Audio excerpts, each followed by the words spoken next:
Bill है, उसका जमीन है, घर है तरारी में, लेकिन एक रूल बनाकर कह रहे हैं कि नहीं, इनको चुनाव नहीं लड़ने दिया जाएगा क्योंकि तरारी के इनका वोटर लिस्ट में इनका नाम नहीं है।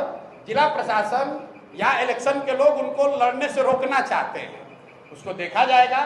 खैर, आपके साथ में रोहित कुमार, आप न्यूज फॉर नेशन पर। प्रशांत किशोर की जन स्वराज पार्टी ने सबसे पहले बिहार के उपचुनाव को लेकर के तरारी सीट से प्रत्याशी के नाम का ऐलान किया, लेकिन अब उनके चुनाव लड़ने को लेकर के सस्पेंस बना हुआ है। दरअसल हुआ कुछ यूं है कि उनका नाम स्थानीय वोटर लिस्ट में नहीं है, लिहाजा वो चुनाव लड़ नहीं सकते हैं। ऐसी तकनीकी दिक्कत आ सकती है, लिहाजा प्रशांत किशोर को आखिरी वक्त में वहां पे प्रत्याशी तक को बदलना पड़ सकता है। ऐसे में प्रशांत किशोर सामने आ गए हैं और वो कह रहे हैं कि उनकी पार्टी जो है कानूनी लड़ाई लड़ रही है। वहाँ के स्थानीय माफिया, बालू माफिया जो हैं, वो नहीं चाहते हैं कि उनका प्रत्याशी चुनाव लड़े। दरअसल प्रशांत किशोर की जन स्वराज पार्टी का भी हाल ही में 2 अक्टूबर को गठन हुआ है। उसके बाद प्रशांत किशोर ने बिहार की 4 सीटें जहां पर उपचुनाव होनी है उस पर चुनाव लड़ने का ऐलान किया है और इसी के तहत बिहार की तरारी सीट से उन्होंने जनरल एसके सिंह को चुनाव लड़ने के नाम का ऐलान किया है। लेकिन अब क्योंकि उनका नाम स्थानीय लिस्ट में नहीं है, वोटर लिस्ट में, लिहाजा वो चुनाव लड़ नहीं सकते हैं। ऐसे में कानूनी लड़ाई लड़ने की बात कह रहे हैं प्रशांत किशोर। क्या कुछ कह रहे हैं प्रशांत किशोर, सुनवाते हैं आपको। तरारी में लेफ्टिनेंट जनरल एसके सिंह जो सेना में वाइस चीफ रहे हैं, उनके इलेक्टोरल रोल के नाम को लेकर जिला प्रशासन ने बात उठाई है।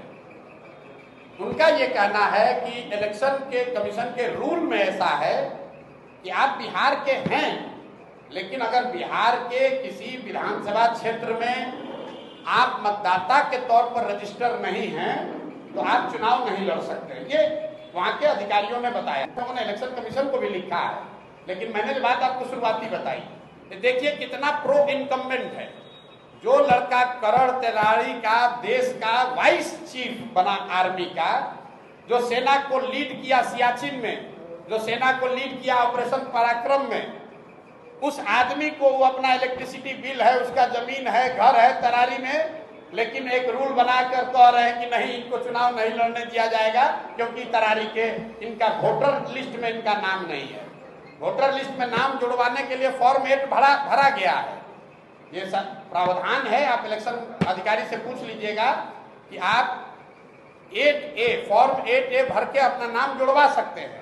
नोएडा से जहां उनका नाम इलेक्टोरल रोल में है, वहां के डीएम ने नोटिफाइड करके जारी किया है कि यहाँ पर इलेक्टोरल रोल में ये है।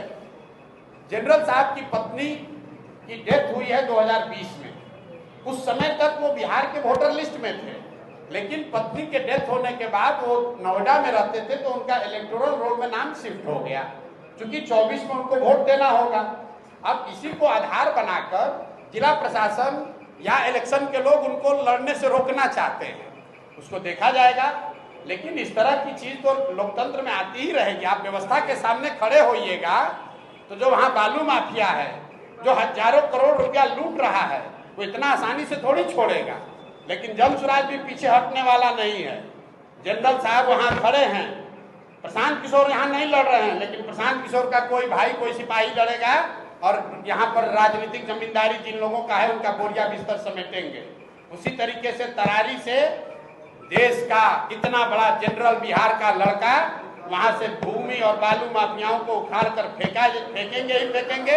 अगर उनको नहीं लड़ने दिया तो कोई वहां तरारी का लड़का लड़ेगा, लेकिन लड़ेगा जरूर। हम लोग पीछे नहीं हटेंगे, ये नहीं कहेंगे कि हमारा नामांकन कैंसिल हो गया। हम लोग लगे हुए हैं। कल या परसों तक निर्णय इलेक्शन कमीशन दिल्ली को देना है कि उनको लड़ने की अनुमति दी जाएगी कि नहीं। लेकिन आप जरा पत्रकार होने के नाते समझिए, बिहार का जो लड़का पूरे 75 साल के इतिहास में सिर्फ 2 ही लोग आज तक vice chief of army staff बने हैं बिहार से, एक गवर्नर एसके सिन्हा और एक एसके सिंह। उस लड़के को आप चुनाव नहीं लड़ने दे रहे। ये फर्जी का नियम लगाकर कि आप कहते हैं ये इसका इलेक्टोरल रोल में यहाँ नाम नहीं है, 8A भरा गया है, कह रहे नहीं उसके दिन पास हो गया है।